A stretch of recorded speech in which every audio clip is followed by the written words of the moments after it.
জুয়ার আসরে হানা পুলিশের। খোয়াই থানা ও পুলিশ ফাঁড়ির যৌথ অভিযানে জুয়ার কার্ড ও নগদ অর্থ সহ 4 জুয়ারি গ্রেপ্তার। খোয়াই থানা ও সুভাষ পার্ক পুলিশ ফাঁড়ির যৌথ অভিযানে জুয়ার আসরে হানা দিয়ে 4 জন জুয়ারিকে গ্রেপ্তার করেছে পুলিশ। অভিযানে জুয়ার কার্ড ও নগদ অর্থ উদ্ধার করা হয়েছে। ত্রিপুরা গ্যামলিং অ্যাক্টের 12 ধারায় ধৃতদের বিরুদ্ধে মামলা রুজু করা হয়েছে। পুলিশ সূত্রে জানা গেছে, খোয়াই থানার সাব ইন্সপেক্টর মদন সরকার স্টাফ সহ খোয়াই থানাধীন বনকর এলাকার বাসিন্দা নিখিল ঘোষের বাড়িতে গোপন খবরের ভিত্তিতে অভিযান চালান।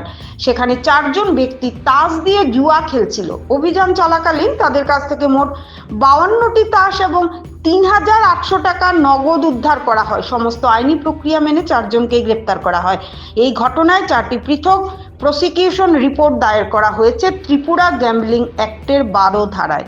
ধৃতরা হলেন দিব্যেন্দু গোপে, অফিস টিলা, দুলাল ঘোষ, মারান্দি, লিটন দাস গণকি এবং হরিপদ দে পূর্ব গণকি। খোয়াই জেলা পুলিশের নেতৃত্বে খোয়াই থানা, মহিলা থানা ও সুভাষ পার্ক পুলিশ ফাঁড়ির পক্ষ থেকে নিয়মিতভাবে মদ, জুয়া ও নেশা বিরোধী অভিযান চললেও স্থানীয় মহলের অভিযোগ, মূল চক্রী বা মাস্টার মাইন্ডরা এখনো পুলিশের জালে ধরা পড়ছে না।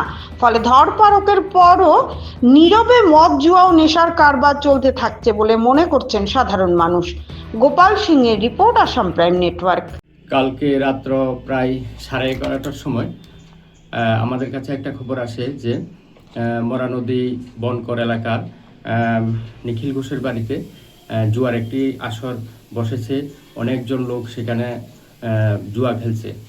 সেই খবরের ভিত্তিতে ইনফরমেশনটা আমি থানাতে জানাই, খোয়াই থানাতে।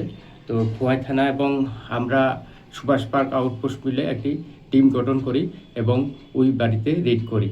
রেডের সময় আমরা 4 জন লোককে ধরতে সামর্থ্য হই এবং যদিও অন্য লোকগুলি পালাতে সামর্থ্য হয়।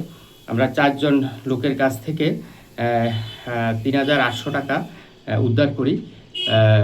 তো ওই যে 4 জন লোক ওদেরকে অ্যারেস্ট করি এবং যে উদ্ধারকৃত টাকাগুলিকে সিজ করে আমরা আউটপোস্টে নিয়ে আসি এবং ওই যে 4 জন লোক, ওই 4 জন লোকের বিরুদ্ধে ত্রিপুরা যে গ্যামলিং অ্যাক্ট আছে সেই অনুসারে আমরা প্রসিকিউশন নিচ্ছি যাতে তাদের উপযুক্ত শাস্তি হয় এবং ভবিষ্যতে যাতে তারা এই কাজগুলি আর না করে।